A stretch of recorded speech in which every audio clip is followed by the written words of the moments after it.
with Eddie is that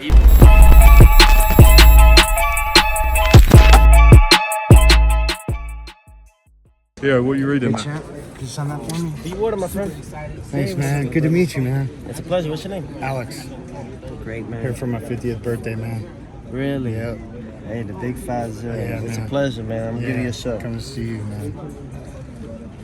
God bless. Appreciate you. Oh, man. That's so cool.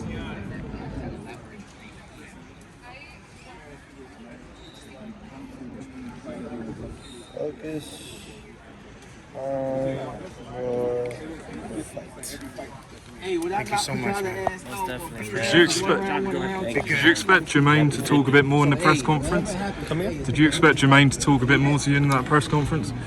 No, not necessarily. I've heard so many things, you know what I'm saying? And I've heard that, you know, he's not a big talker. He just likes to talk in the ring, and I kind of like that, you know, it's more throwback, if anything. So this is why the theme is also at the same time a throwback. What happened with Keyshawn up there? You seem to be talking and things like that. Just educating the youth, you know what I'm saying? They're young and hungry, you know, and I can say what I want because it's real and it's true, and he can say what he wants, and it's yet to be proven. So we'll see what he does Thursday night against Pedraza. And for myself, I'm just gonna do what I know what I do best, and that's entertain. You were talking up there about Puerto Rican fighters. Can you just explain what you were sort of getting at with that? Well, you know, a lot of things. In a previous interview that I had, Puerto Ricans, you know, I said that Puerto Ricans are easy to beat. You know, they're one of the easiest fighters for me to beat. However, you know, people mix my words and say that I'm disrespecting all the Puerto Ricans, but I'm not. You know, I'm just speaking on of this modern day era of boxing. However, people are gonna say what they say, but I had to back it up in that form so that everyone knows that no, I'm not against Puerto Ricans. I'm just saying no one could beat me in this era. That's all. Do you feel like you learned a lot from that Josh Taylor fight, that you put yourself back on the map, made people believe again? People are gonna believe and people are not gonna believe. It's part of what it is. You're only as good as your last fight, and that's what I'm seeing in this era. This era doesn't mean anything as far as the fans may take it as. You know, it's a lot of things to it. You know, and a lot of not understanding the depths of boxing. You know, people don't understand the things that we've done because they're casuals. We're having more casuals than we are having origin of boxing fans. But it's okay. There's still some out there that are real and honest. There's still some out there that, you know, really want boxing to grow and be the way it has always been, and that's the best of the best, the toughest sport in the world. You said you're the biggest clown in boxing. Surely not. Why? Well, you know, as a clown, you know, all the kids come to watch and they get entertained by the clown. So, you know, it's all about having fun. All eyes are on me, and it's what I do with it. And you know, as a clown, if they want to say, you know, I like it. I like playing with these words, man, because you get more people with it. Just wanted to ask you, you made comments to Eddie Hearn a few weeks ago. He then came back and said you're blaming him for your loss and to Kambosos, and he called you deluded. What do you want to say about I'm not blaming him for my loss. I lost. Good job. So what's the issue there? The issue with Eddie? Is there an issue? with Eddie is that even though I may not be under his promotion or whatever the case, in collaborations with the Zone, the network, you still got to talk the truth. You know, I sold out every venue that every time I fought at the Garden, at least thus far after beating Loma. So.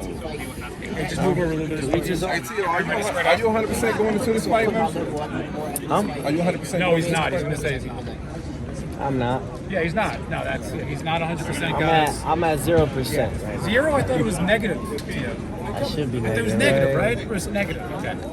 How different is Ortiz style from the time you fought him in the amateurs, man?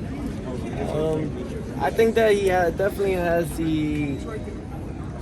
gets the ring stuff down packed. You know, as far as getting accustomed to how can I say, the ring of the professional league. You know, the audience, the ambience, the magnitude. However, there's a bit difference. You know, there's a bigger stage at front. We're about a couple hundred seats away from selling out this whole arena. There's 12,000 people in attendance on a Thursday night. Yes, sir. You know, so it's like, who's really doing what? You know, and these are actually paid people.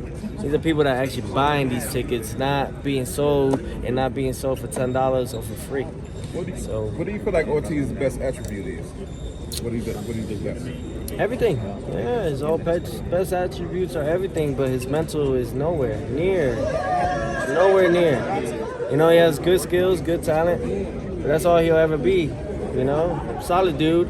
It's the only guy that actually wanted to face me. Nobody else wanted to fight me. We tried everybody, all the way to Matias as well. We tried the WBC champ, we tried the IBF champ, you know, and nobody wanted to face us. So what do you guys want me to do? Just focusing on what else can I get, you know? So thanks to Bruce Trampler, thanks to Brad Goodman and Top Rank and my buddy good right here on my right-hand side, my right-hand man, Evan Korn. You know, they set up this guy right here, Jamaine Ortiz. You know, it's all about having fun now. Theo, do you think fighters are outpricing themselves now? With like, why wouldn't another champ want to fight on Super Bowl weekend? Why do you think they didn't want to jump to the opportunity? Well, because my friend, challenges, risk. But risk comes with what? Big rewards. You know what I'm saying? Really big rewards, you know? So, you know, shout out to Jacob & Co. I really thank him. The world is yours. It was actually inspired by his father. Kid you not. Yeah, it's a Jacob & Co. watch. 1-on-1? Yeah. 1-on-1? Well, he's made 1,000 of them. He gave me a good number, though. I'll tell you that. Which number was that? Oh, that's for me to know. You guys not to find out. Yeah, Josh Taylor said he wanted a rematch with you. Is that something that interests you at any point down the line? It'll be worse than the first time. That's all I can say. However, Josh Taylor, he needs to go to 147. He's a big guy. He should stay at the new weight that he's talking about. Great champion, though. I give him nothing but respect on that end. He came in and wanted to take down everything that I've worked hard for, and so did I. So kudos to each other. We gave the fans a great show, I believe. And to Josh Taylor, nah, my man, go to 47. Speaking of rematches, Teo, recently Top Rank signed one of the guys that you fought before, Sandor Martin. Is that somebody that you're speaking of or thinking of maybe making a rematch with? I know you talk about making a Kambosos rematch. He didn't want to. He moved forward with Lomachenko.